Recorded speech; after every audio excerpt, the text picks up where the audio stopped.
Hola, buenos días a todas y todos. Bienvenidos a esta serie de webinars denominada COVID-19 y la gestión de crisis en un mundo complejo. En nuestra primera sesión tenemos la mesa de la cooperación internacional en torno a la vacuna contra el COVID-19. Tenemos a tres invitadas de lujo para iniciar. Tenemos a la candidata doctora Thalía Rebeca Jaro. Ella es candidata a doctora por la Facultad de Ciencias Políticas y Sociales de la Universidad Nacional Autónoma de México, con su tesis titulada El Proyecto Nacional del Cumplimiento de los Derechos de Propiedad Intelectual, Innovación y Acceso a Medicamentos en México, 1991-2011. Del 2012 al 2015 cursó el programa curricular del doctorado Erasmus Mundus Phoenix, EM Dynamics of Health and Welfare en las universidades de la Escuela Nacional de Salud Pública de Lisboa, en la Escuela de Altos Estudios en Ciencias Sociales de París y en la Universidad KwaZulu Natal en Durban. Además, ha realizado varias estancias de investigación en instituciones internacionales, como en la Universidad de Brown, en la Universidad Autónoma de Barcelona, en la ONG Public Citizen en Washington, D.C. y en la Asociación para el Avance de las Ciencias Sociales, ubicada en la ciudad de Guatemala. Bienvenida, Natalia. En segundo lugar, tenemos a la doctora Priscila Magaña Huerta. Ella es profesora en la Universidad Iberoamericana en el Departamento de Estudios Internacionales.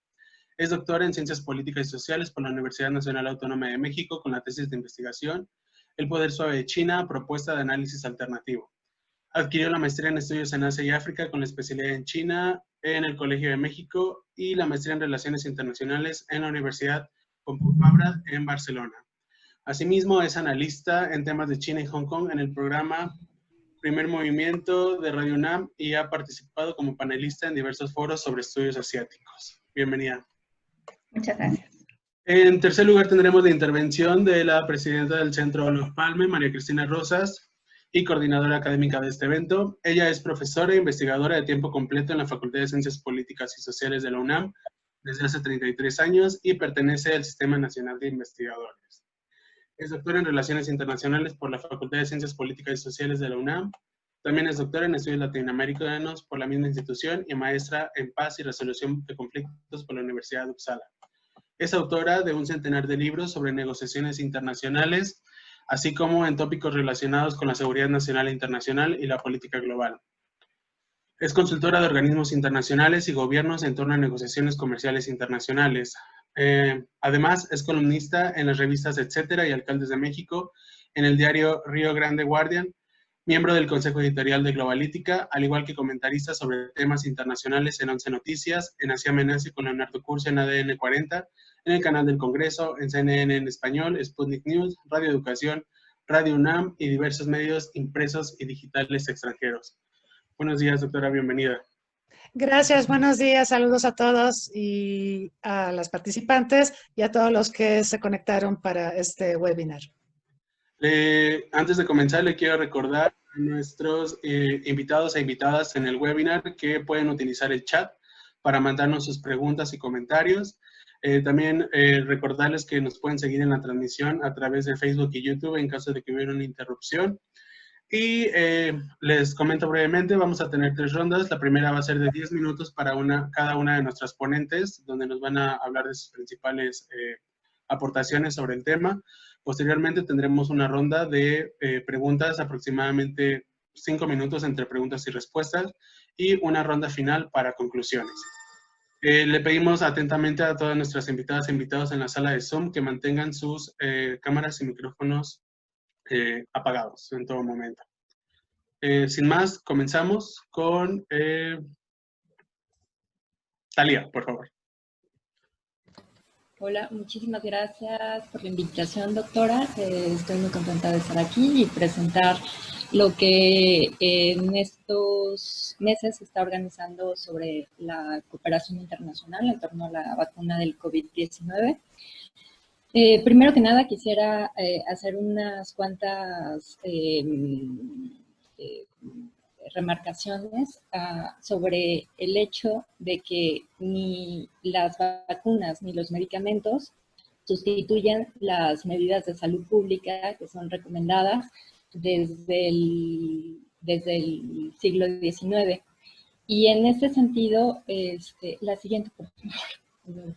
En este sentido, gracias, en este sentido, ni las vacunas ni los medicamentos sustituyen a las acciones de detección, rastreo de contactos y aislamiento, que son las medidas recomendadas desde el siglo XIX.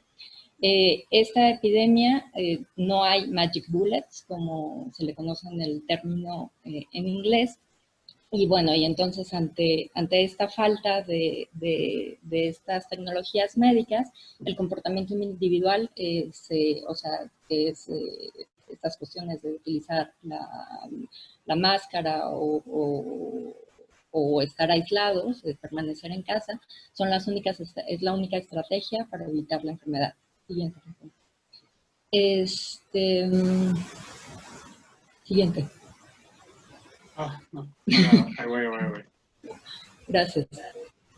Espérame,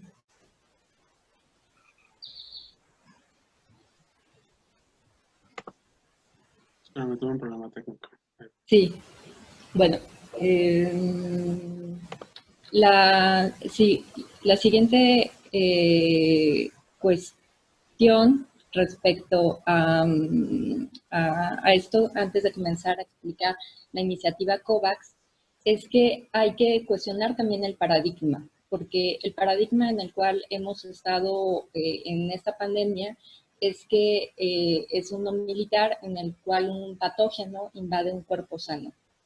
Y la cuestión para cuestionar este paradigma, siguiente, por favor, como la declaración de Manuel Macron, es que los patógenos, hay ciertos patógenos que son benignos.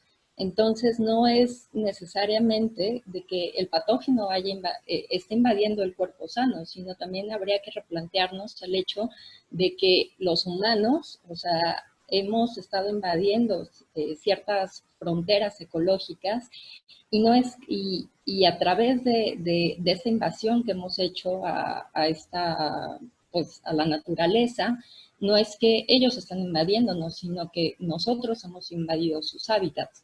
Esto replantearía el hecho de que no solo es un fenómeno biomédico, en el sentido de que no solo es una cuestión de que tenemos que encontrar la vacuna y que tenemos que encontrar medicamentos, sino también que tendríamos que empezar a plantearnos el hecho, nuevas alianzas, ¿no? O sea, para tener una salud integral, en el sentido de que no solo tendrían que haber doctores, sino también ambientalistas, veterinarios, antropólogos, y que la vida del ganado, la vida del ecosistema, también es la salud de la comunidad. En este sentido, bueno, ya hay varias iniciativas como One Health, que es respaldada por la OMS, ¿no? Y van en ese sentido. Ahora sí, bueno, nada más quisiera cuestionar este paradigma o replantearnos el hecho de que no solo es una cuestión biomédica, sino también tendríamos que empezar a pensar la cuestión social. Y ahora voy a plantear algunas líneas sobre lo que se ha estado manejando en torno a COVAX, COVAX y el nacionalismo de tecnologías médicas por otro lado, ¿no? Entonces, en cuanto al hecho de que, bueno, hay diferentes, siguiente por favor, se están gestando diferentes iniciativas para buscar una vacuna. En este momento hay 6 que se encuentran en ensayos clínicos y hay una que ya ha sido aprobada en China. Entonces, de estas 6 iniciativas, las 3 que están más avanzadas son las que ya se encuentran en ensayos clínicos con 15,000 pacientes. En este está Sinovac, que ha recibido financiamiento por parte del gobierno chino. Están haciendo los ensayos clínicos en Brasil. Hicieron esta iniciativa, hizo una alianza con el Instituto Butantan de Brasil, el cual es un instituto público, para darles 60 millones de dosis en caso de que la vacuna se comprobara que es segura y eficaz. Y bueno, están haciendo los ensayos clínicos en Brasil, ¿no? Esta compañía. Después está la siguiente, que es Moderna, que yo creo que han estado escuchando, se ha estado hablando mucho de esta compañía, porque ha recibido financiamiento no solo del gobierno de Estados Unidos, bajo la Operation Warp Speed, que impulsó Donald Trump en el 15 de mayo, sino también ha sido una de las iniciativas que ha recibido financiamiento por parte de COVAX, que es la iniciativa multilateral. Entonces, la semana pasada, o más bien esta semana, hubo un escándalo porque resulta que la vacuna de Moderna, hay una parte que está litigando una patente, una compañía de Canadá. Entonces, esto es esto cayó en 10% o sea, el valor de la empresa ante la bolsa, porque pues aquí también hay cuestiones de derechos de propiedad intelectual, ¿no? Entonces, bueno, Moderna ya está en ensayos clínicos, están buscando a 30,000 voluntarios en Estados Unidos. Después está BioNTech, Pfizer y Fosun Pharma, que estos también están en ensayos clínicos. También ellos han hecho, por ejemplo, BioNTech y Pfizer han hecho alianzas para darle a Reino Unido 30 millones de dosis en caso de que su vacuna lograra ser aprobada y lograra ser segura y eficaz. Y también para Estados Unidos han asegurado 600 millones de dosis, ¿no? Esta de BioNTech, de Pfizer. Luego está AstraZeneca y la Universidad de Oxford. Esta también ha sido una de las iniciativas que han sido más habladas porque, bueno, es una iniciativa con fondos públicos. Los ensayos clínicos los están haciendo en Inglaterra, Brasil y Sudáfrica. Y ellos también, por ejemplo, AstraZeneca ya firmó un acuerdo de dar 300 millones de dosis a Estados Unidos y otro acuerdo de dar 100 millones de dosis a Reino Unido. Después está la otra compañía que se llama Sinopharma de China, que también están en ensayos clínicos en Emiratos Árabes Unidos. Aquí hay una foto de que el primero en ser como probado la vacuna fue el ministro de Salud. Y por último está la Murdoch Children's Research Institute, que esta es de Australia. Esta es una iniciativa de Australia. Y CanSino Biologics, que es una iniciativa china, es militar, y la aprobaron a principios de este mes, me parece, pero ellos no pasaron por la fase 3. O sea, simplemente pasaron por la fase 2, dijeron que o sea, que es esta parte de los ensayos clínicos donde es probada si es segura y eficaz como con un número limitado de personas, probó que sí y entonces ellos inmediatamente la aprobaron. Siguiente, por favor. Entonces, bueno, esas son las 6 iniciativas que están como que más avanzadas en términos de que ya van en la tercera etapa de ensayos clínicos, es decir, con más de 10,000 personas. Sin embargo, como ahorita comenté, en líneas generales, ha habido una preocupación en el sentido de que, bueno, Estados Unidos, Reino Unido, también hay una alianza entre Holanda, Alemania, Francia e Italia, en la cual ellos, por ejemplo, hicieron un acuerdo con AstraZeneca y con la Universidad de Oxford para que les proveyera de 400 millones de dosis. Entonces, ha comenzado a haber una preocupación de que, por un lado, está la cuestión del nacionalismo por las tecnologías médicas, o sea, todos estos acuerdos que están haciendo los estados individuales con las compañías para asegurarse de dosis. Y por el otro lado es el hecho de la cooperación internacional, de qué va a pasar con los que no tienen el capital para asegurarse de esas dosis, o qué va a pasar con los estados que no tienen tampoco la capacidad de producción local, ¿no? Entonces, bajo esta preocupación, aquí hay como una fotografía del juego Risk, es como si todos estuviésemos jugando Risk, de a ver quién gana la vacuna o cómo entre todos cooperamos. Hay una iniciativa que se llama COVAX, y COVAX, siguiente por favor, COVAX lo que ha hecho es que es un mecanismo muy innovador, pero tampoco es que sea la primera vez que se estén juntando, o sea, es innovador, más está construido con instituciones internacionales que ya han hecho un trabajo de desarrollo de medicamentos y vacunas desde principios de este milenio, por ejemplo, para otras líneas como los antirretrovirales, y que han funcionado porque han bajado el precio, por ejemplo, en el caso de los antirretrovirales, para hacer una producción local y genérica, ¿no?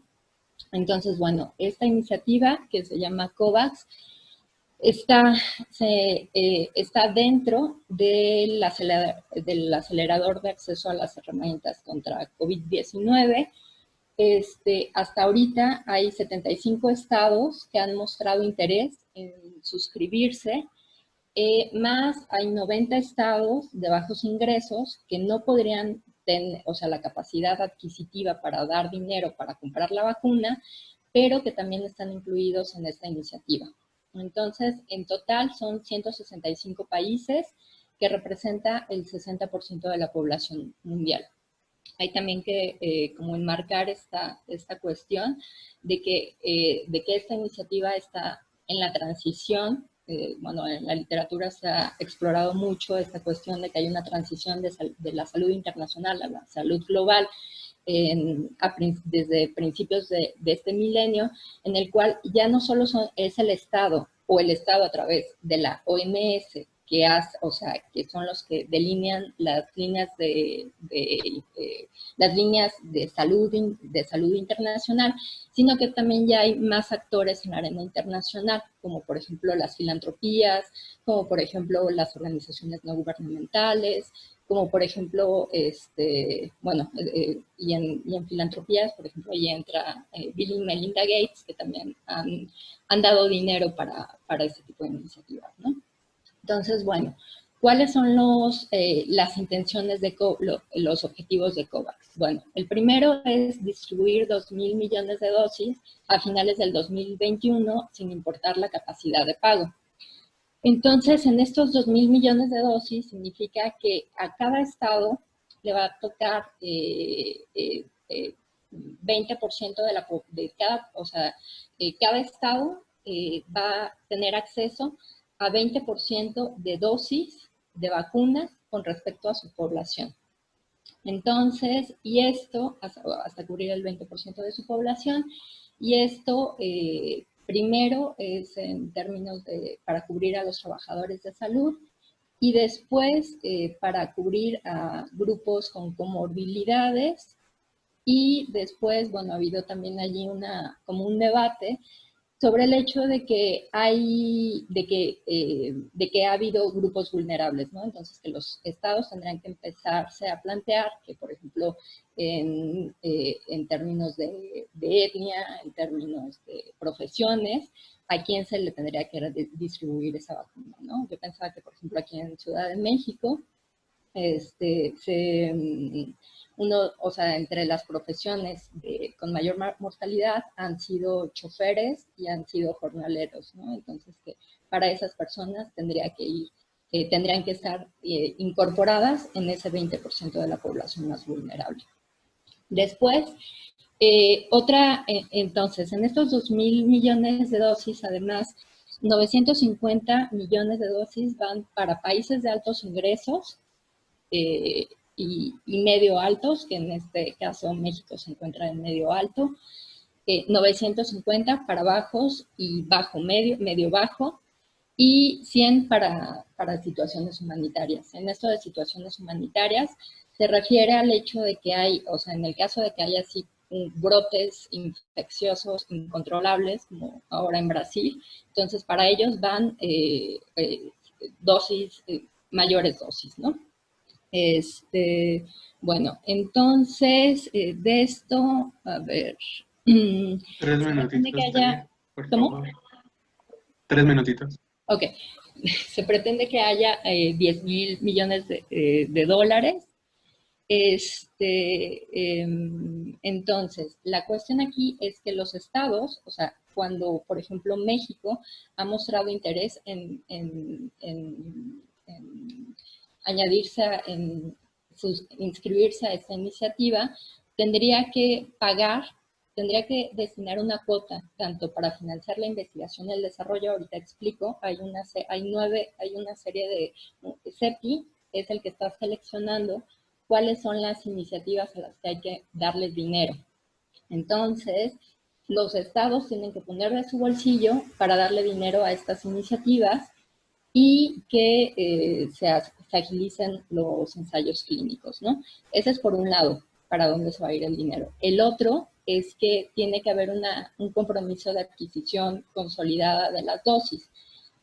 Es decir, si al parecer son en agosto, tienen que dar el 15%, o sea, si sí están interesados, tienen que dar el 15% del total de las compras que recibirían al final de cuando se encuentre esta vacuna, ¿no? Entonces, bueno, en el caso de América Latina, por ejemplo, esto va a pasar en el caso y en el caso de México, va a pasar a partir del fondo rotatorio de la OPS, que ellos hacen como una compra consolidada, o sea, todos los mercados, o sea, todos los estados juntan como las diferentes dosis que necesitan y pueden tener una mejor postura, o sea, ha sido como ha funcionado este fondo rotatorio, ¿no? Se juntan y pueden tener una mejor posición ante los productores. Bueno, aquí está cómo va a ser la segmentación de mercados y el precio, que no se sabe cuánto va a costar la vacuna, o sea, hay como allí mucha especulación, pero no se sabe todavía cuánto va a ser el precio de la vacuna, pero se esperaría que para los países de bajos ingresos costara $5 y para los países de altos ingresos, $35, ¿no? Por esa razón también la Unión Europea no está tan segura de entrar a esta iniciativa de COVAX, porque dicen que pueden conseguir un mejor precio sin pasar por esa iniciativa. Bueno, siguiente. Bueno, entonces, ¿cómo funciona? O sea, ¿cómo se eligen las vacunas? Entonces, en este punto ha habido como también mucha discusión sobre la transparencia de cómo se eligen las iniciativas. Yo pienso que va a dar para muchísimos trabajos en el futuro, porque, bueno, el CEPI, que es parte de COVAX, el CEPI, Gavi y la OMS, cada una cumple una función específica. CEPI es como las que dan el capital, y siento que las que dan el capital y las que tienen la relación con las universidades y con los productores, ¿no? Entonces son los que han elegido las 9 iniciativas, son los que han elegido estas 9 iniciativas de vacunas. ¿Ya se acabó el tiempo? Sí, ¿te parece si volvemos más tarde, en los Sí, 5 sí, minutitos que nos quedan? Sí, bueno, está muy interesante, pero queremos acortarnos un poco en dale, cuanto al tiempo, ¿vale? Para no perder atención. dale. Pero sobre esta parte con la que iniciaste de que las vacunas no sustituyen acciones de detección, estamos totalmente de acuerdo, hay que ponderarlo. También esta pregunta que arrojas, ¿no? De quién debería recibir la vacuna, o sea, quiénes son los que están teniendo mayor mortalidad. Y sobre todo la especulación, ¿no? Creo que también es una pregunta una observación que nos queda a todos. Vamos a pasar con Priscila Magaña, por favor. Damos inicio con tu presentación. Hola, ¿qué tal? Muy buenos días a todos. Muchas gracias por la invitación. ¿Sí me escuchan bien? Sí, se escucha muy bien. Perfecto. Ok, gracias por la invitación a la doctora María Cristina Rosas y al Centro Olof Palme. Es un placer estar con ustedes el día de hoy, compartiendo estas reflexiones sobre la cooperación internacional de China durante la pandemia COVID-19. La siguiente, por favor.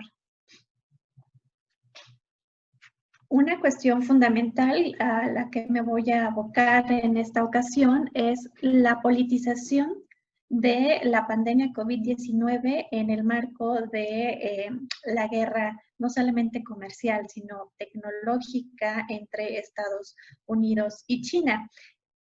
El contexto más amplio es, digamos, un proceso que muchos autores en la literatura especializada han llamado como la transición de poder del Atlántico al Pacífico.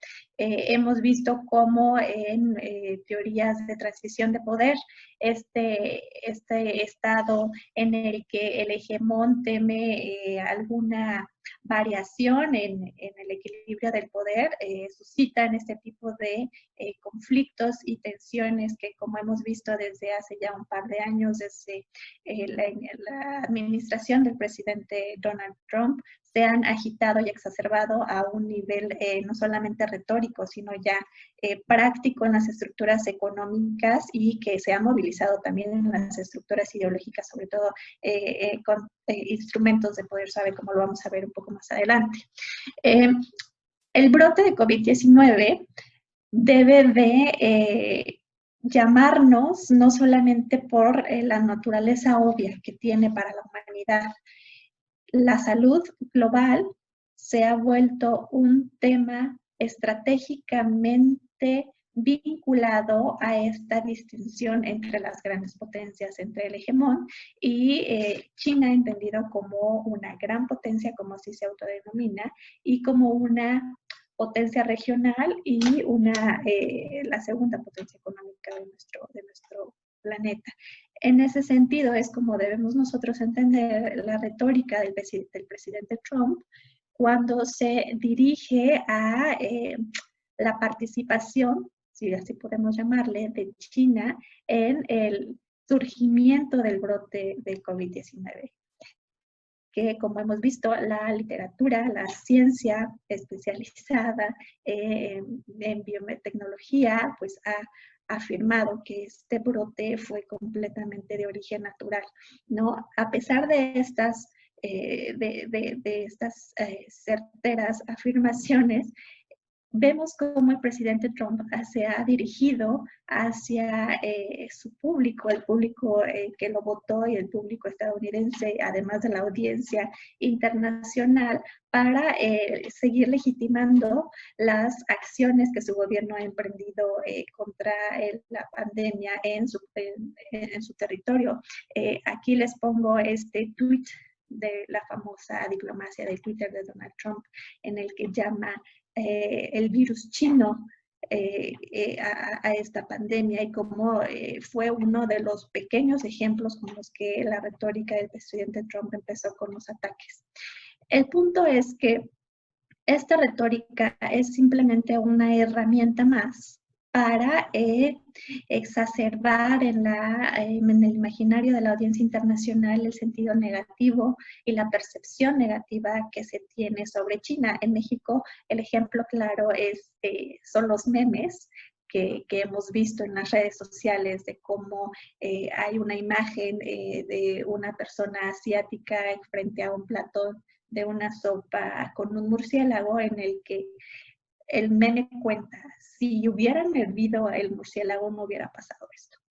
Eso pasa en México. En Estados Unidos pasa que el presidente, el máximo dirigente del país y uno de los hombres más poderosos del mundo, se dirige a el virus como el virus chino, ¿no? En ese sentido vemos como para todas las audiencias, desde las audiencias políticas, las élites que dirigen la toma de decisiones en el mundo, hasta los ciudadanos de a pie, se nota cómo se trata de minar desde Estados Unidos el ascenso de China, o la legitimidad que pudiese tener el ascenso de China, que trata de convertirse de una gran potencia a una autoridad responsable.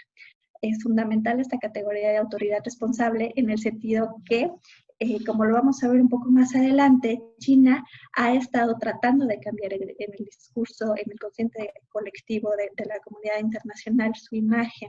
Esa imagen que pretende cambiar de la fábrica del mundo a una nación que es más allá de lo que nosotros en este sistema de Estados-nación podemos entender, porque tratan de, desde la cúpula del Partido Comunista Chino, tratan de promover la imagen de una civilización milenaria. Y es importante considerarlo en el sentido de que, el anterior, por favor, en el sentido de que este concepto de civilización milenaria pues tiene connotaciones también de que para que una comunidad se pueda considerar una civilización necesita tener o contribuir con conocimientos científicos y tecnológicos. China ya es conocida en la historia por sus aportaciones por la pólvora, la imprenta, el papel, pero además en el contexto en el que nos estamos abocando, la vacuna o una de las vacunas contra el COVID-19 va a ser uno de esas aportaciones civilizatorias que China está tratando de proveer al mundo. En ese sentido, no solamente el otorgamiento de estas facilidades que ha dado para la compra y exportación de insumos médicos, sino también la vacuna están siendo promovidos como productos de cooperación, en la cooperación sur-sur y también como bienes públicos globales. La siguiente, por favor. En ese sentido, nosotros vamos a analizar por qué es que China está implementando absolutamente todos los recursos e instrumentos de su diplomacia pública, del poder suave, de la cooperación internacional para posicionarse como una autoridad responsable. Este periodo histórico de la pandemia COVID-19 es una ventana de oportunidad sin igual para la diplomacia china y para la administración del presidente Xi Jinping, debido a que, si nosotros lo vemos en un enfoque macro de geopolítica internacional, la vacuna es un recurso clave. Como ya lo mencionó la maestra Thalía en su presentación, podemos nosotros ver cómo el mundo se ha dividido en los clásicos polos de poder. La Unión Europea, Estados Unidos, se han organizado, ya que son potencias tecnológicas y son potencias científicas que en un primer momento promueven este interés nacional de asegurar un número determinado de vacunas para proveer a su población. En ese mismo sentido, China, ya que no tiene este posicionamiento en estas áreas del mundo, porque simplemente no existe la necesidad de Estados Unidos o de China para apoyarse de las contribuciones tecnológicas de China, bueno, entonces China se mueve hacia otros polos de poder, América Latina y África, para, tratar de construir redes de solidaridad, de cooperación, que al fin y al cabo se transforman en un momento dado en redes de poder. En el caso específico de América Latina, vimos cómo en días pasados se llevó a cabo la videoconferencia entre la CELAC, los miembros de la CELAC y China, precisamente para abordar los retos de la COVID-19. Y vemos como países como Barbados, Chile, Colombia, Costa Rica, República Dominicana, Ecuador, Panamá, Perú, Trinidad y Tobago y Uruguay se reunieron en esta conferencia presidida por México, por tener esta presidencia rotativa de la CELAC, y por China. Y es importante ver cómo a manera de manual, casi, implementaron todos los lineamientos que los líderes en China construyeron en el llamado Libro Blanco para la lucha contra la COVID. Han tomado las medidas una a una para, diseñar los lineamientos de cooperación internacional y poder suave que China está construyendo para, diseñar y potenciar estas redes de poder. ¿A qué me refiero? Uno de los proyectos más importantes de China actualmente para potenciar su presencia en las estructuras económicas internacionales es el proyecto de la iniciativa Un Cinturón, una Ruta. En este foro, en esta videoconferencia, ha quedado plasmado en el acuerdo conjunto, en el comunicado conjunto, perdón, cómo es que China y los miembros de la CELAC que participaron están de acuerdo en que se conforme esta comunidad de salud bajo la ruta de la seda de la salud. Además, han mencionado que están de acuerdo en fomentar la ruta de la seda digital y la tecnología. Entonces, esto, digamos, viene de la mano con que China ha ofrecido que la vacuna sea un bien público global. Esta vacuna, que como hemos visto en la presentación de la maestra Thalía, no es una, sino son dos vacunas que están en la fase 3 y que está siendo testada, probada, en Brasil, ¿no? Y como también vemos cómo estas sinergias de China con México y otros países de América Latina como Brasil están siendo estratégicamente diseñadas precisamente en esta lógica de construcción de relaciones de poder. En ese sentido entendemos el poder suave no solamente como esta facultad de atracción, sino como un poder ideológico y relacional que funciona no solamente dentro de China, sino también fuera. Nosotros en ese sentido entendemos cómo es que China pudo ser capaz de estructurar y de construir un edificio, un hospital, perdón, en 10 días para su población. Estas medidas tratan de consolidar en el consciente de la comunidad china que su gobierno es una autoridad responsable, es una autoridad legítima que vela por la salud, que es uno de los valores más importantes de la humanidad. Y en ese sentido, con la vacuna como bien público global, China también está tratando de reforzar su identidad como autoridad responsable.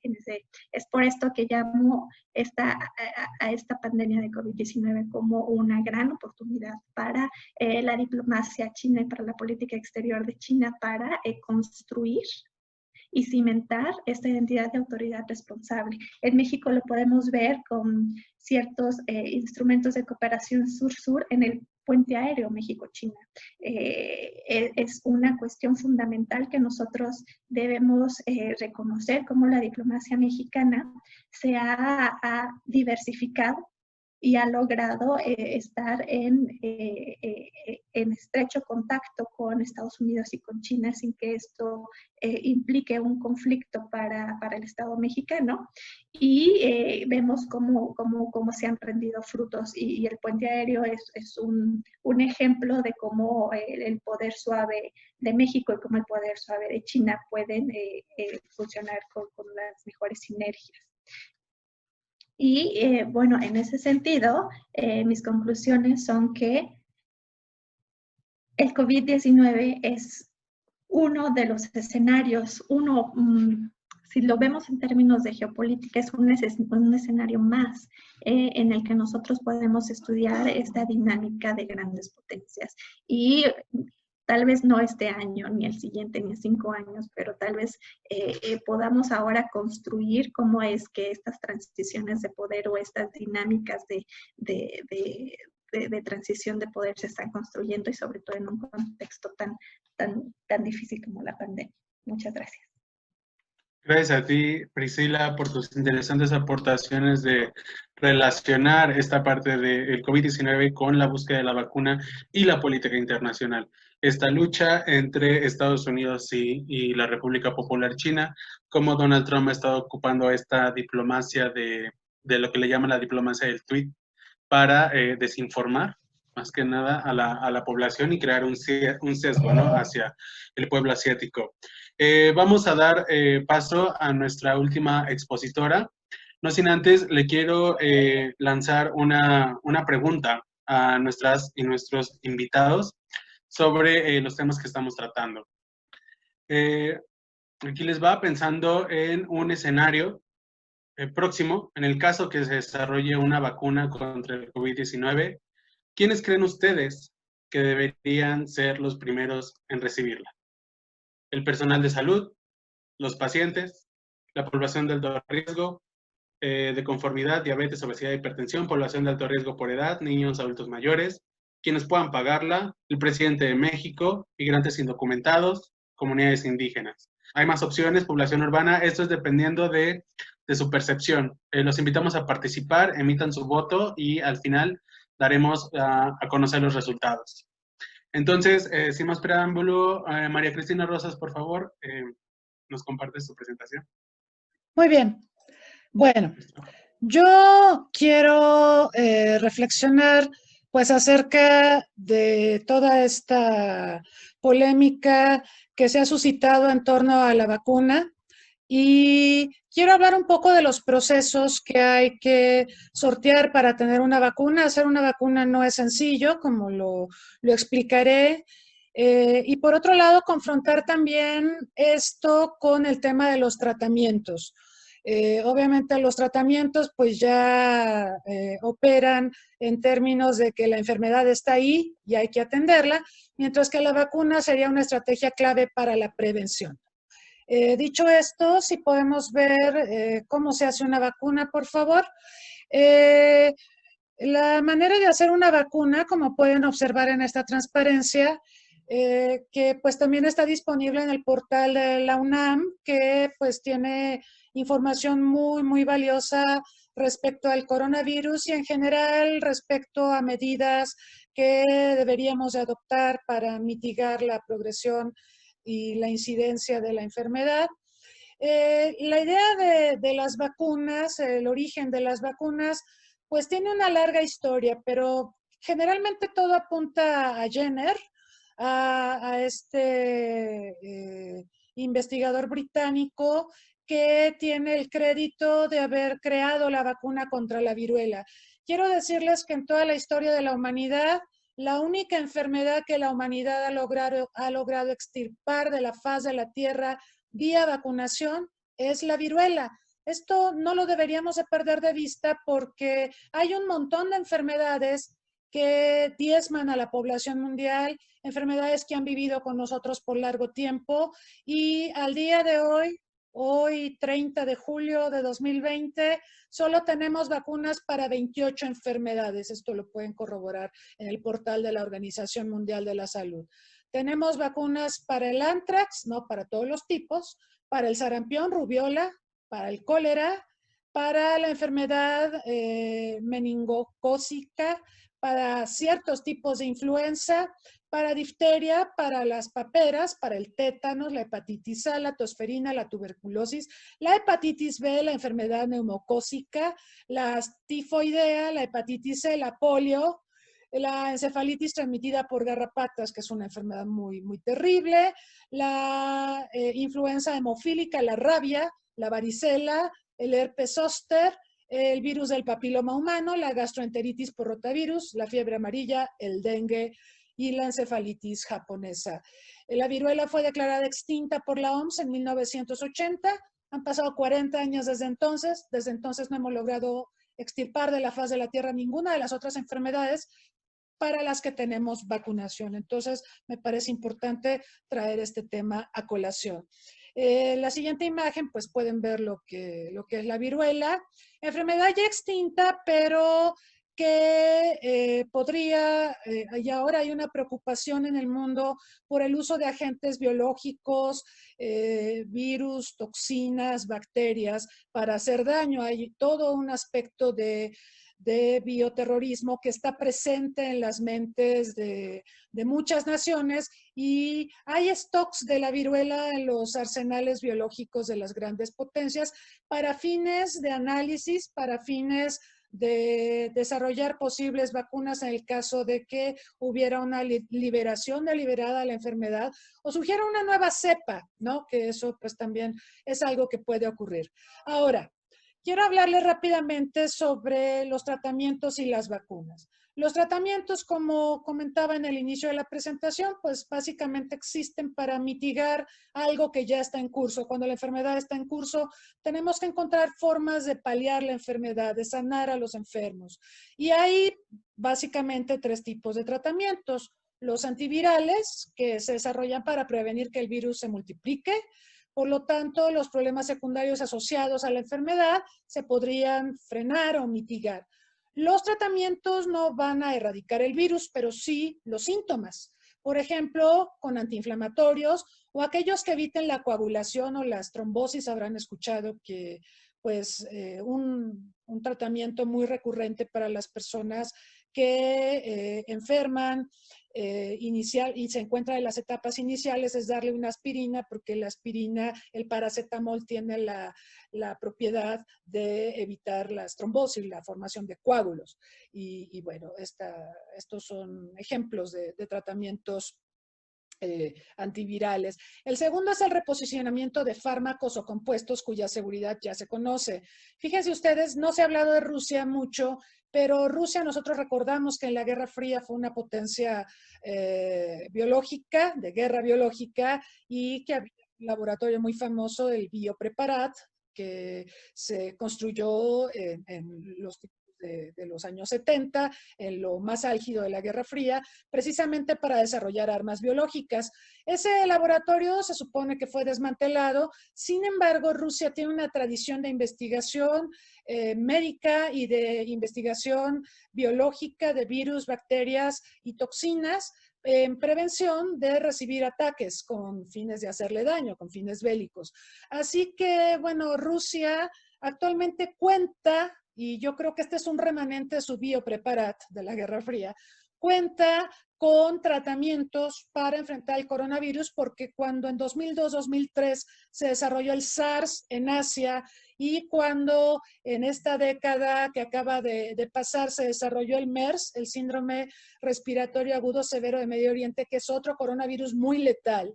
Resulta que en Rusia se investigó sobre estos coronavirus y se desarrollaron tratamientos para hacerles frente. Y esos tratamientos se están probando contra el COVID-19 y Rusia ha anunciado que el próximo mes, o sea, ya pasado mañana, estará dando a conocer, estará sacando al mercado una vacuna que muchos están cuestionando en términos de su inocuidad, en términos de su seguridad. En un momento más voy a hablar de la importancia de la inocuidad y de los tiempos para elaborar las vacunas. Bueno, y otro tratamiento, pues son los de nuevo desarrollo. Necesitamos saber más del virus, diseñando los antivirales. Probablemente los tratamientos de este tercer grupo que tienen más información sobre el virus sean mejores, ¿sí? Porque entre más sepamos sobre el virus, les recuerdo que el COVID-19 es un virus nuevo, por eso nos tomó por sorpresa y por eso nos ha golpeado de la manera en que lo ha hecho. Entonces sabemos poco sobre él, pero en la medida en que sepamos más, quizá podremos elaborar tratamientos que sean más potentes y que puedan dar mejores resultados. Algo que les quiero decir es que no existe ningún medicamento, ninguno, que sea inocuo. ¿Qué significa inocuo? Que sea un medicamento seguro, que no produzca efectos secundarios que sean más terribles que la enfermedad que pretende combatir. Entonces, no existe un medicamento inocuo, siempre hay efectos secundarios, pero lo ideal es que los tratamientos tengan la menor cantidad posible de efectos secundarios, de efectos no deseados en los receptores del tratamiento. Sobre las vacunas, pues siempre serán mejores para una enfermedad infecciosa. Más vale prevenir que curar. Pero las vacunas requieren más tiempo para su desarrollo. Sabemos que pueden tomar de 10 a 15, a veces hasta 20 años. Quiero comentarles que cuando el VIH-Sida irrumpió en el mundo en la década de los 80, en Estados Unidos se habló mucho de que en 2 años se tendría la vacuna para el VIH-Sida. Incluso ustedes ubican al doctor Fauci, que siempre acompaña al presidente Trump y se ríe mucho de él. Y bueno, yo entiendo que se ría mucho de él porque pues Trump ya ven cómo es.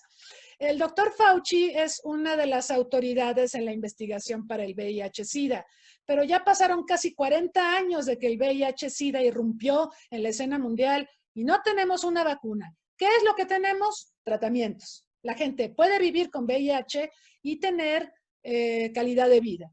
Y esa sería una apuesta que se ha hecho cuando no puedes desarrollar la vacuna porque los procesos para las vacunas son lentos, son tardados, requieren muchas verificaciones, en fin.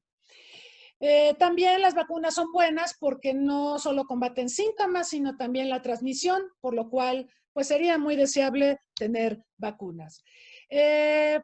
Un tratamiento es mucho más viable en el corto plazo. Yo creo que todos estamos pues muy preocupados por tener acceso a algo que nos permita seguir adelante con nuestras vidas y si llegáramos a contraer la enfermedad, y yo sé que algunos de quienes nos están viendo la han contraído, pues que puedan superarla en las mejores condiciones posible. Entonces, mientras no haya vacuna, lo que tenemos en el corto plazo son tratamientos. ¿Por qué? Porque los tratamientos son relativamente sencillos de elaborar, insistiendo en el tema de que conocemos poco sobre el COVID-19. Vamos a necesitar generar mucha más información, compartirla, para poder tener tratamientos más eficaces. Pero un tratamiento requiere simplemente un cultivo celular. ¿Ven al ratoncito de esta imagen?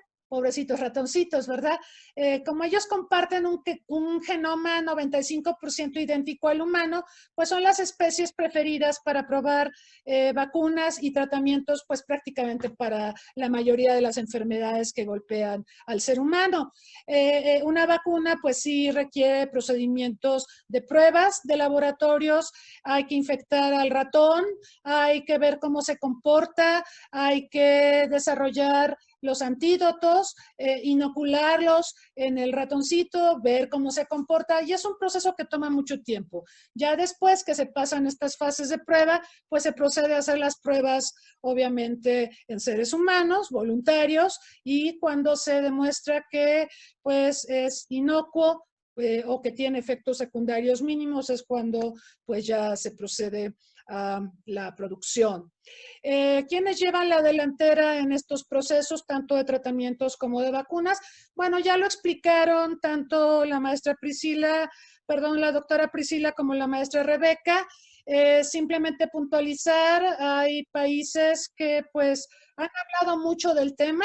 Estados Unidos lo hace, China lo hace, Rusia pues está entrando a dar la batalla, India, la farmacia del mundo, pues está involucrada, Japón también, Corea del Sur también. Y en el caso de las farmacéuticas, nosotros sabemos en este momento que ellas están impulsando el 70% de la investigación y el desarrollo de la vacuna contra el COVID. Entonces, aquí pues ya estamos asistiendo a un escenario donde son empresas privadas las que están llevando la tutela en el proceso. Bueno, algunas farmacéuticas son de propiedad estatal, pero la inmensa mayoría, ahorita vamos a ver un gráfico de las grandes farmacéuticas, pues son grandes multinacionales. Está el caso de compañías biotecnológicas más pequeñas, ya se habló de ellas, y como todos los días escuchamos de nuevas corporaciones del sector farmacéutico que están participando en la investigación para desarrollar la vacuna. De desarrollarse la vacuna, vamos a requerir, como pueden ver en este gráfico, que por lo menos las 4 grandes empresas del sector farmacéutico del mundo, que son GlaxoSmithKline, Merck, Glaxo es británica, Merck es de Estados Unidos, igual que Pfizer, y Sanofi de Francia, trabajen de manera coordinada, lo cual, como bien se explicaba anteriormente por parte de las expositoras que me antecedieron, puede generar muchos conflictos de interés. Pero ahí pueden ver a las otras farmacéuticas que están presentes, que están también desarrollando investigación en la materia, pero todo parece indicar que por la magnitud del desafío que entraña el COVID-19, se tendrán que producir alianzas para la producción tanto de tratamientos como de vacunas, porque estamos hablando que 7.500 millones de personas o ya casi 8.000 millones de seres humanos somos vulnerables al coronavirus por ser una enfermedad nueva contra pues la que no teníamos ningún tipo de protección. Ya se habló de Gavi, ya se habló de CEPI, ya se habló de COVAX, no me voy a detener mucho aquí, simplemente voy a pasar rápidamente a algunas reflexiones finales. ¿Quién producirá la vacuna en el caso de que se pueda elaborar o quiénes van a producir los tratamientos? ¿Quiénes la recibirían de manera primordial? ¿Cómo será distribuida? ¿Será un bien público global o un bien comerciable cuyo costo dependerá esencialmente de la demanda? En esta pandemia hemos visto o nos han hablado de muchos perdedores. Nos han dicho que se han perdido empleos, que se han perdido o colapsado sectores económicos completos como el turismo, como el sector restaurantero, la compra, por ejemplo, de automóviles, o sea, el sector automotriz lo pasa muy mal. Nos han hablado mucho de los perdedores, pero en toda crisis también hay ganadores, ¿sí? Y esta crisis beneficia ciertamente a ciertos sectores. El farmacéutico es uno de ellos. Así que vamos a tener que pensar en ello cuando analicemos el destino que podrían tener los tratamientos y las vacunas contra el COVID.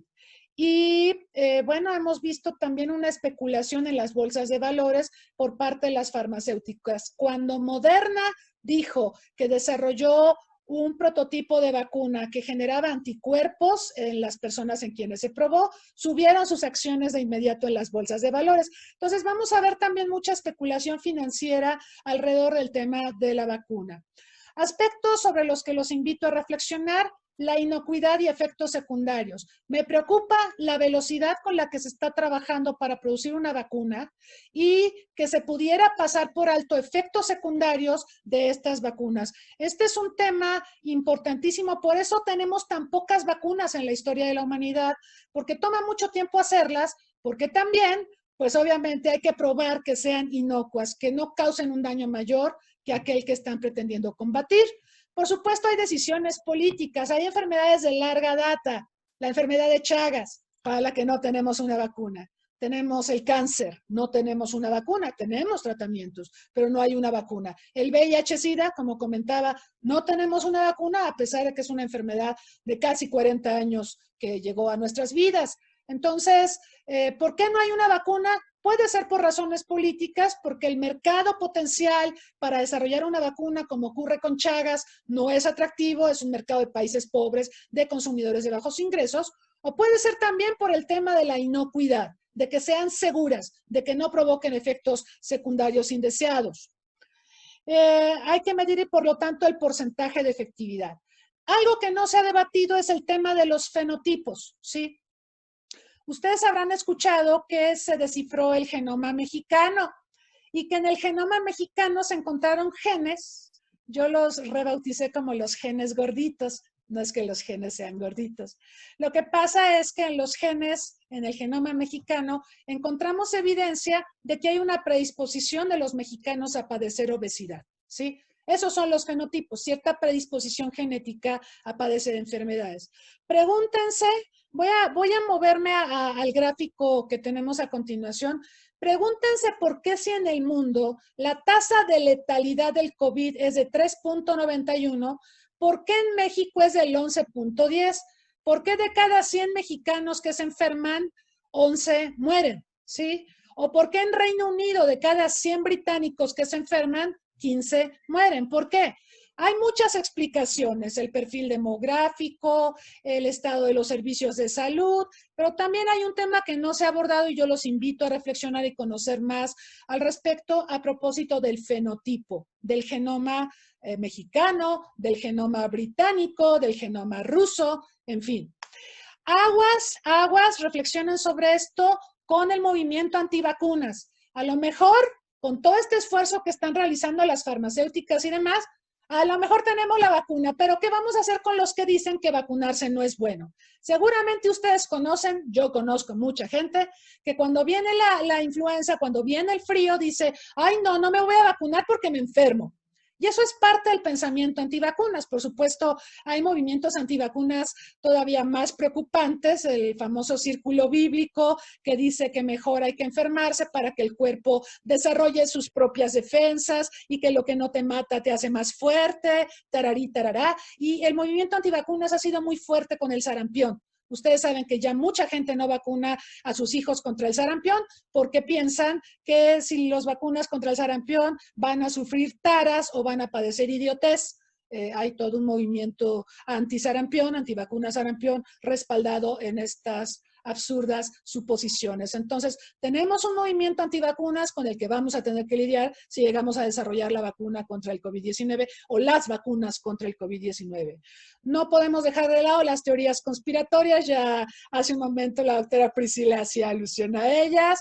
No olvidar las enfermedades olvidadas. Hoy todo es COVID-19. Por ejemplo, ahorita se está produciendo una escasez de antirretrovirales porque las farmacéuticas están volcadas a la investigación y al desarrollo de la vacuna y de los tratamientos contra el COVID-19. Bueno, y como dirían por ahí, ¿y las demás enfermedades, APA?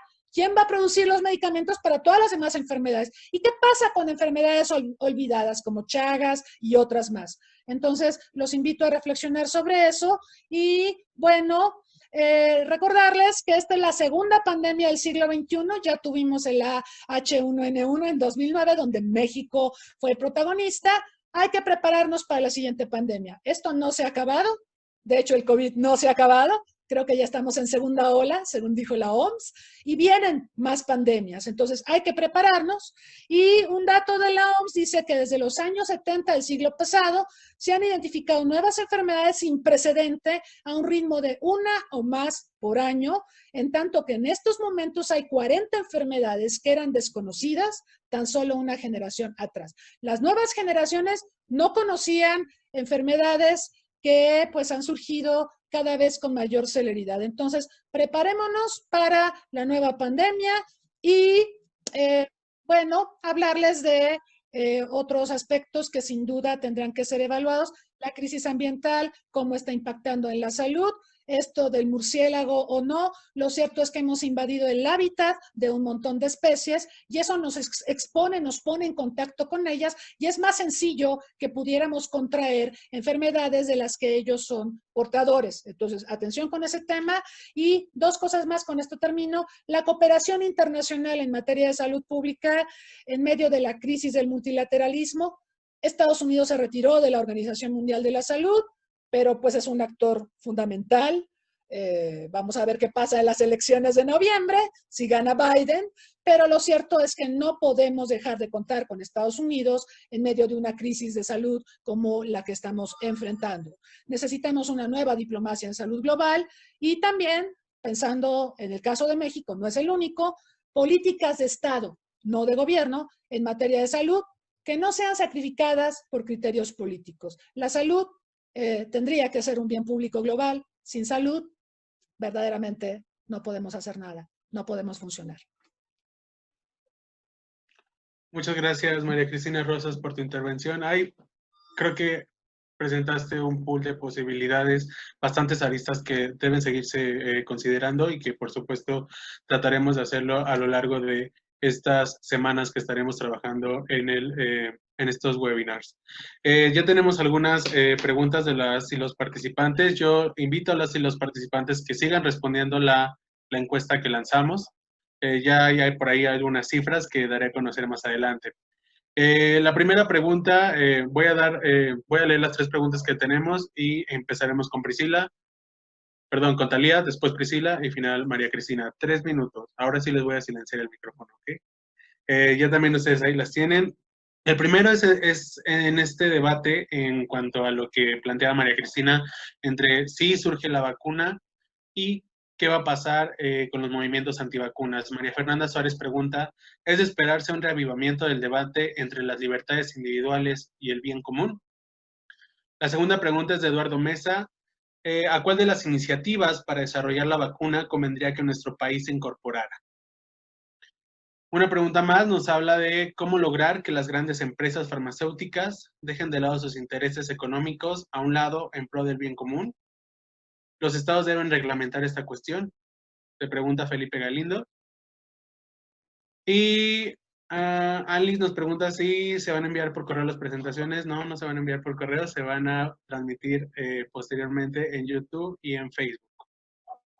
Una pregunta más de Silverio Josué Aguilar. Siendo México uno de los principales países afectados por el COVID-19, ¿cuál ha sido o cuál debería ser el papel de México en la cooperación internacional en torno a la vacuna del COVID-19? Nuestros panelistas tienen las preguntas ahí mismo, en lo que piensan sus respuestas. Quiero hacerle un anuncio a todas y todos que, por favor, si podrían, en su nombre que tienen en Zoom, poner, editar el nombre con el que mandaron la solicitud a su registro, porque es un poco difícil pasarles lista. O en caso de que no sepan cómo editarlo, tengan problemas para editarlo, manden un mensaje privado a Arely Mayorga, por favor, que es quien nos está apoyando en esta cuestión. Talia, ¿lista? Empezamos contigo, por favor. Sí, sí. Bueno, a ver, voy a empezar con la pregunta de las iniciativas para desarrollar la vacuna, ¿a cuál nos convendría incorporarnos? Bueno, México, en este momento solo hay dos posibilidades que están haciendo los estados, ¿no? Por un lado es firmar con las compañías farmacéuticas, acuerdos de suministro, o sea, los estados, por ejemplo, Estados Unidos dentro de la operación Warp Speed, dio dinero a Moderna, ha dado dinero a AstraZeneca, a cambio de que les den ciertos millones de dosis, ¿no? Esa es la primera estrategia. La segunda estrategia, que es la de cooperación multilateral, es esta iniciativa COVAX, que está en el seno de Naciones Unidas, y que es el hecho de que los estados muestran una carta de interés de adscribirse a esta con la responsabilidad de dar, de hacer compras adjudicadas, ¿no? Entonces, esta es la iniciativa a la que México se está suscribiendo, ¿no? No hay otra en el panorama internacional.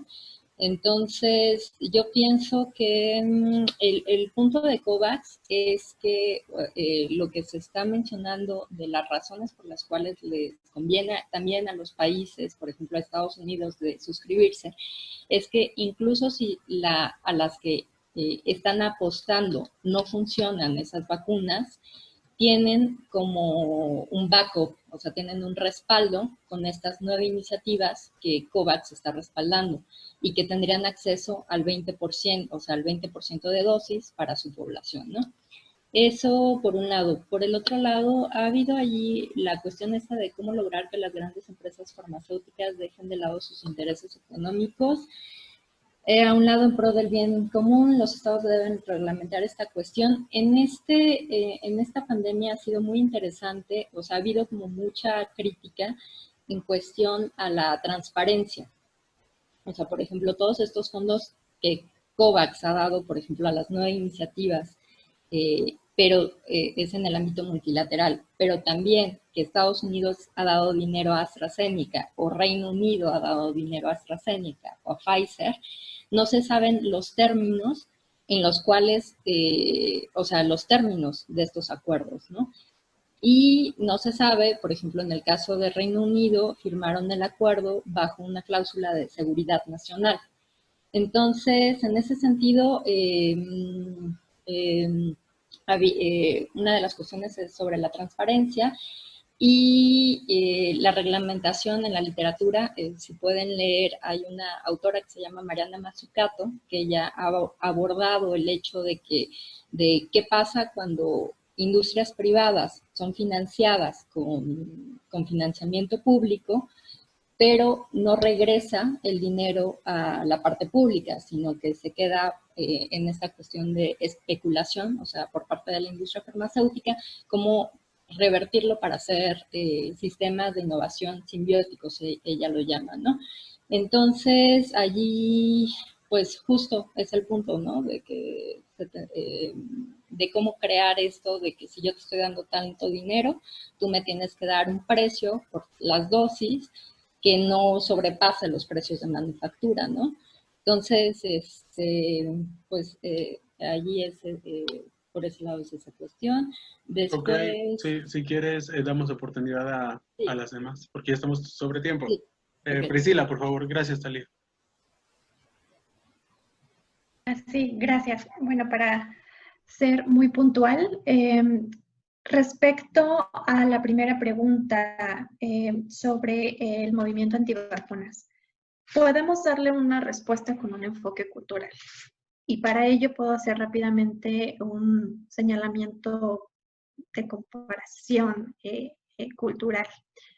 Japón y México tienen aproximadamente la misma cantidad de población, pero el número de muertes es ínfimamente distante. Varias cuestiones son importantes de recalcar aquí. Como variables podemos arguir que, uno, la experiencia con las pandemias juega un papel importante, pero también estas normas culturales con las cuales la comunidad y la autoridad gubernamental se conducen en una relación en ambas vías, ¿no? Vemos cómo en México más o menos van 40,000 personas lamentablemente fallecidas por COVID-19 y en Japón alrededor de 1,000 son las que se han registrado en las estadísticas estatales.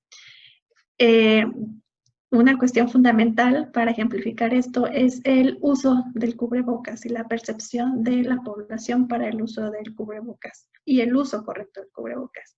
Si nosotros hacemos un parangón de este ejemplo con las aplicaciones de la vacuna en un momento dado, esperemos que sea relativamente próximo cuando haya una vacuna, más de una vacuna. Y cuando esa vacuna o vacunas lleguen a nuestro país, ¿cómo se va a redistribuir? Los lineamientos gubernamentales seguramente son los que van a regir esta distribución.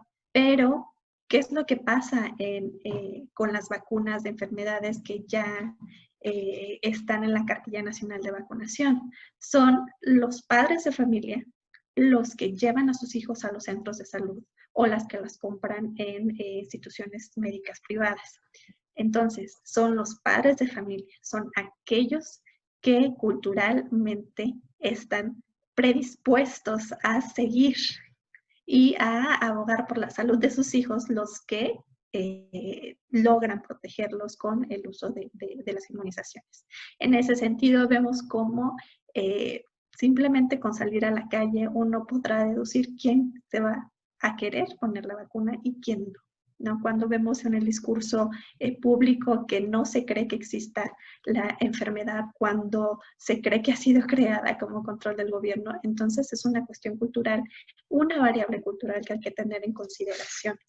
Cuando ojalá, después de todos los puntos debatibles, llegue a México una o más vacunas. Y con esto paso a la segunda pregunta, ¿con cuál propuesta de vacunas se debe ceñir a México? Ya la maestra Thalía se ha pronunciado al respecto con un enfoque más científico, pero también la cuestión que varios epidemiólogos en Latinoamérica han abordado es que se necesita una coordinación científica porque debe haber un refuerzo cruzado.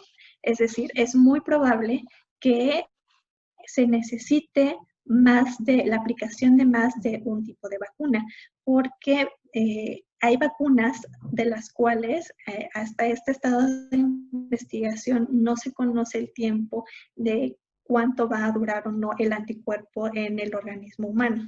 Entonces, vamos a ver muy probablemente que lo que ocurre ahora con el entendimiento y la comprensión y la investigación del virus también pueda pasar con las vacunas, ¿no? Es un proceso de desarrollo científico en tiempo real. Entonces, aquí, digamos, la diversificación con la que trabaje la política mexicana va a ser fundamental, no solamente con quienes van a trabajar para hacerse de la tecnología de la vacuna o que lleguen las vacunas, porque una cuestión que también hay que considerar es que en América Latina solo México, Brasil y Argentina tienen las industrias farmacéuticas para producir vacunas. Entonces, es fundamental el papel de México, no solamente en la diplomacia de la salud, que ya hemos visto logros como la iniciativa directiva que promovió México ante Naciones Unidas para la cooperación internacional en condiciones de igualdad, de acceso mundial a los medicamentos y a las posibles vacunas, pero también tenemos en este país la capacidad de producción de vacunas y es fundamental para que llegue a la región, para que estas vacunas se puedan producir en México, en Argentina o en Brasil y que lleguen a la región. Entonces aquí también hay una oportunidad para la diplomacia mexicana de crear sinergias, como lo comentaban, con las empresas farmacéuticas, más allá de controlarlas, digamos, también podría ser tiempo de cooperar con ellas. Gracias. Ok, muchas gracias, Priscila. Finalizamos con María Cristina Rosas, por favor. Muchas gracias. Bueno, y llegaron otras preguntas que estoy viendo aquí. Aprovecho para saludar a Ana Hernández, que bueno, que se pudo conectar, porque nos está dando una información muy importante. Dice que el presidente de México acaba de nombrar a David León, actual coordinador nacional de protección civil, para dirigir la distribución de medicamentos del Estado. Lo dijo hoy y apenas la va a crear. Ojo, distribuidora del Estado mexicano de medicamentos, de equipos y de vacunas a todos los pueblos de México. ¿Ven por qué les decía que es importante una política de salud de Estado, no de gobierno? Hemos tenido que improvisar mucho porque el coronavirus, para nuestra mala suerte como país, llegó en momentos en que estábamos en transición del sistema de salud, ¿sí? ¿Se acuerdan del Seguro Popular y de la creación del INSABI? Y se acuerdan también que se tomó la decisión de combatir las corruptelas en el tema del abasto de medicamentos y vacunas. En esa transición estábamos cuando llegó el COVID. Entonces, el COVID llegó cuando nuestro sistema de salud estaba muy maltrecho, muy vapuleado, donde se estaban haciendo pues una serie de cambios y obviamente pues no hemos podido dar la respuesta que se hubiera esperado. Sobre el resto de las preguntas, quiero, como ya tanto Talía como Priscila respondieron a la mayoría de ellas, yo quiero simplemente recordarles lo que pasa con los movimientos antivacunas. ¿Por qué surgió el movimiento antivacunas? Porque surgieron las vacunas. Es como de perogrullo, ¿no? Pero además surgieron en Inglaterra, cuando Jenner inventó la vacuna contra la viruela. Surgió todo un movimiento anti-inmunización, ¿sí? Porque además las primeras vacunas, algunas tuvieron efectos devastadores por el tema de la inocuidad. Por eso insisto tanto en la inocuidad, no crean que es porque me gustó la palabrita. No, la inocuidad es importante. Yo veo mucha prisa de las farmacéuticas para tener lo más pronto posible una vacuna. Qué bueno que le echen ganas así para tener la vacuna contra el COVID. Qué lástima que no le echaron ganas antes para otra serie de enfermedades tan devastadoras que enfrentamos en el mundo de hoy. Pero bueno, esta carrera por tener la vacuna lo más pronto posible y la competencia que además hay entre farmacéuticas puede llevar a que tengamos una vacuna, ¿sí?, cuya inocuidad no haya sido debidamente probada y pudiera tener efectos secundarios devastadores. Entonces, si eso pasa, esto va a fortalecer al movimiento antivacunas. Ojo, es un tema crucial. Y, bueno, preguntan acá también que la carrera por la vacuna también entraña una disputa por ganar segmentos del mercado. Bueno, claro. Y preguntan, ¿hasta qué punto también se traducirá en una disputa geopolítica? Por ejemplo, si Rusia la obtiene primero, el adquirirla con Rusia o con China, ¿impactaría nuestra relación con Estados Unidos? Bueno, por supuesto, va a haber una disputa por mercados. Pero también a mí me parece que en esta geopolítica, lo voy a decir de una manera muy cruda, pero creo que así es la política mundial. Hay países que importan más que otros, hay personas que importan más que otras, hay clases sociales, hay una distribución muy desigual del ingreso. Entonces me estoy temiendo que la distribución de la vacuna sí se va a decidir por cuestiones geopolíticas, que va a haber varias vacunas, va a haber una oferta de vacunas, pero quienes primero las van a recibir no me parece que seamos nosotros, o no el grueso de la población mexicana. Atención con eso. Y bueno, simplemente quisiera también, esto sería una pregunta para Talía, porque yo escuché que tanto la UNAM como el Politécnico, la UNAM tiene el Instituto de Biomédicas, que es un instituto de clase mundial que desarrolla investigación biomédica, y que están trabajando también en la investigación sobre el COVID, y se ha hablado de que podrían desarrollar, tal vez no una vacuna, se habló de vacuna, pero quizá un tratamiento. Entonces, sería interesante saber también, de manera autónoma, México, como lo decía Priscila, México tiene la segunda industria farmacéutica de América Latina, detrás de la de Brasil, arribita de Argentina. O sea, yo creo que tenemos capacidades, sí tenemos innovación, sí tenemos centros de investigación. Claro que la magnitud del desafío que estamos enfrentando es algo muy inédito en la historia de México y en la historia del mundo. Muy bien, María Cristina, muchas gracias. Pues sí, definitivamente es un tema interesante. Quisimos arrancar con esta sesión sobre qué está pasando con la vacuna contra el COVID-19 y pues ya hay bastantes aristas que nos han dejado. Yo creo que cerramos un minuto con conclusiones, por favor, si Talía, si gustas responder la pregunta que te hace la doctora. Antes de pasar a las conclusiones, ya, por ejemplo, Priscila nos han dado un poco, María Cristina también nos han dado con conclusiones. Les comparto los resultados de la encuesta que lanzamos aquí entre nosotros. El caso de que se desarrolle una vacuna contra el COVID-19, ¿quiénes deberían ser los primeros en recibirla? La mayoría apuntó a que el personal de salud, con un 74%. En un segundo lugar, opinan que debería ser la población de alto riesgo por factores de morbilidad, diabetes, obesidad, hipertensión. En tercer lugar, si no me equivoco, la población de alto riesgo por edad, niños y adultos mayores con el 37%, y en un cuarto lugar, los pacientes. También por ahí hablan de un 5% opinan que debería el presidente de México, migrantes indocumentados, comunidades indígenas y población urbana. Muchas gracias por su participación. Cerramos con conclusiones para ir finalizando. Talía, por favor. Gracias. Respecto a la pregunta, sí, en realidad México envió al CEPI 4 propuestas para que fuesen consideradas como las vacunas candidatas como las vacunas candidatas, ¿no? de esta iniciativa del COVAX. Una es del Instituto de Biotecnología de la UNAM, otra está en Querétaro, otra es de Baja California y otra es de Avimex, una cuestión veterinaria. Entonces, esas están esperando ver si son aprobadas por el CEPI para obtener financiamiento y empezar la parte de ensayos clínicos, porque las propuestas que han enviado apenas es como usted bien lo decía, se ha aprobado con animales, pero no se ha hecho la fase de los ensayos clínicos con humanos. Según lo que investigué, todavía no van en esa fase.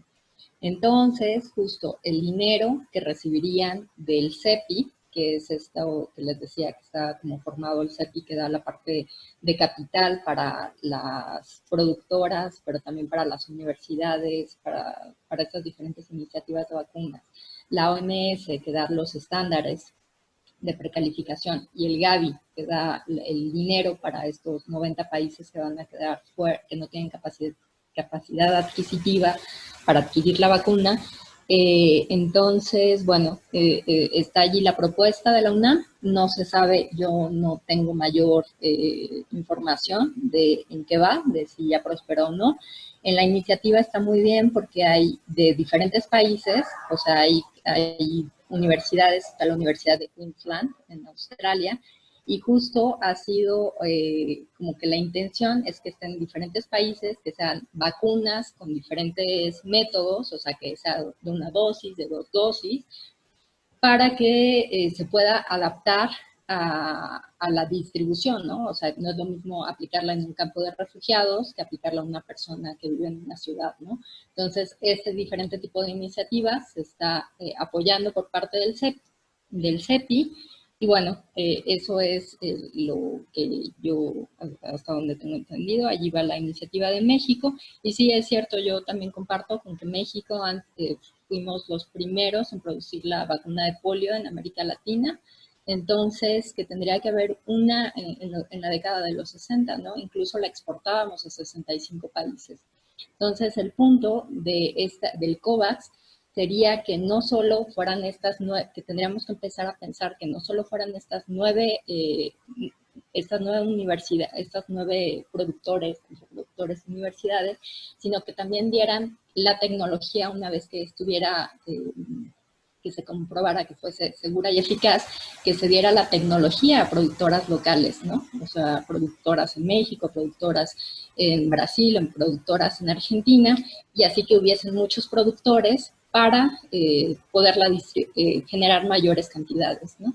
Pero esto solo sería capaz de hacerse a través de la transferencia de tecnología, pero como bien les dije, ha habido como estos acuerdos no son transparentes, entonces no se sabe cómo el CEPI está llegando a estos acuerdos con estas iniciativas que está financiando.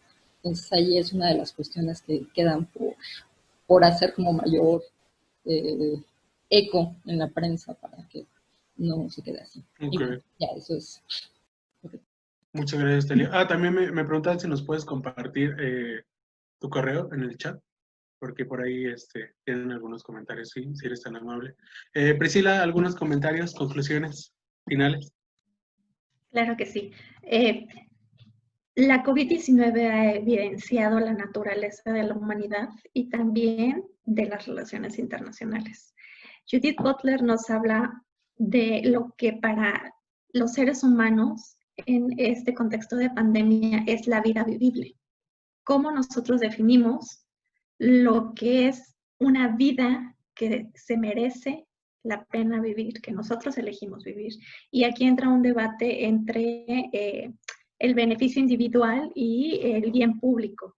Lo mismo pasa en las relaciones internacionales. Hemos visto cómo el discurso lascivo del presidente Trump ha sido minado por el propio máximo dirigente de la Organización Mundial de la Salud, casi a un mismo nivel de retórica franco, directo.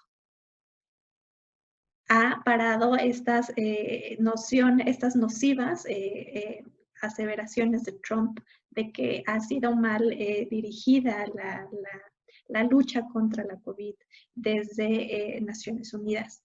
Y por otro lado, también se ha evidenciado que estos intentos de Estados Unidos, y no solamente intentos, sino las acciones de Estados Unidos para accionar sus estrategias y sus alianzas alrededor del mundo contra China, han tenido también sus bloqueos. Hablo en particular de Australia. Hemos visto cómo el gobierno australiano apoyó esta iniciativa para una investigación exógena fuera de Naciones Unidas sobre el papel de China en el surgimiento, el origen de la COVID-19. Pero también hemos visto cómo en recientes días Australia, después de una reunión con Estados Unidos, ha dicho que tampoco está dispuesto a exacerbar de manera negativa la relación que tiene con China. Después de todo, es su principal socio comercial. Entonces, la pandemia es global, así tal cual como lo dice su nombre. El tratamiento que se le dé tiene que tener en máxima consideración a la cooperación internacional. Y vemos cómo a pesar de estas acciones de Donald Trump para minar este enfoque multilateral y sobre todo en el que ha regido Naciones Unidas, ha tenido sus contraposiciones. Va a ser muy interesante, ojalá nos toque a nosotros, pero tal vez en 50 años podamos nosotros ver en retrospectiva qué es lo que pasó y cómo pasó, sobre todo si este multilateralismo en este contexto específico pudo más que la administración de Donald Trump. Gracias. Ok, muchas gracias, Priscila. María Cristina, por favor. Muy rápidamente, sí coincido con que esta crisis creo que ha sacado lo peor de muchos, ¿sí? Y es una crisis que no va a poder resolver un país o una comunidad en lo individual. Habrán visto que yo he estado haciendo un recorrido del manejo del COVID en distintos países. He revisado el caso de Nueva Zelanda, un país pequeñito a quien Jacinda Ardern puso en el mapa mundial por el manejo que hizo de la pandemia. Pero lo cierto es que Nueva Zelanda solita, así chiquitita y allá en los confines del mundo donde está, muy poco va a poder hacer para resolver esta encrucijada en la que nos encontramos. En este sentido, pues yo apelo a la cooperación internacional. Yo creo que los políticos van y vienen, a veces tenemos peores políticos, ¿no? Estoy pensando en Brasil, con Bolsonaro, que se enfermó incluso del COVID y sigue afirmando que el COVID es una gripita, ¿no? Y bueno, por supuesto, Donald Trump, que tiene a Estados Unidos en una crisis de enorme envergadura, pero posiblemente pierda la elección. Yo sé que todavía es temprano para hacer esta afirmación, sin embargo, va abajo en todas las encuestas de opinión, por lo menos las del voto popular. Así que políticos van y políticos vienen. Los que nos quedamos somos nosotros. Nosotros somos como sociedad los que sufrimos las consecuencias de las buenas o las malas decisiones.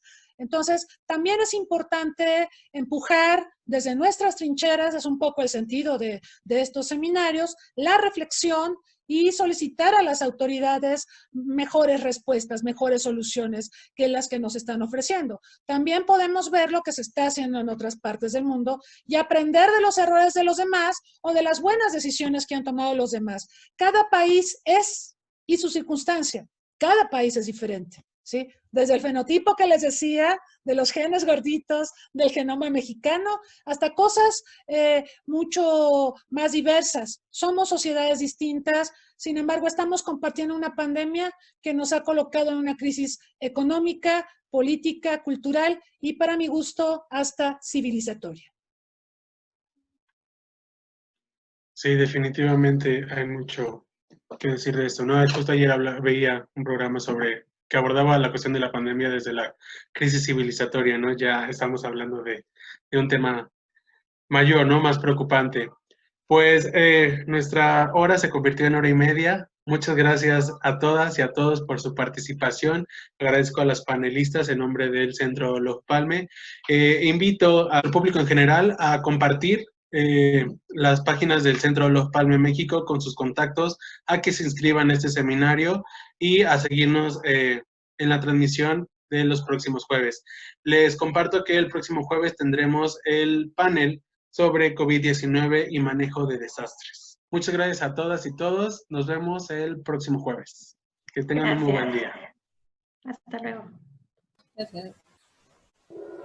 Hasta luego, gracias.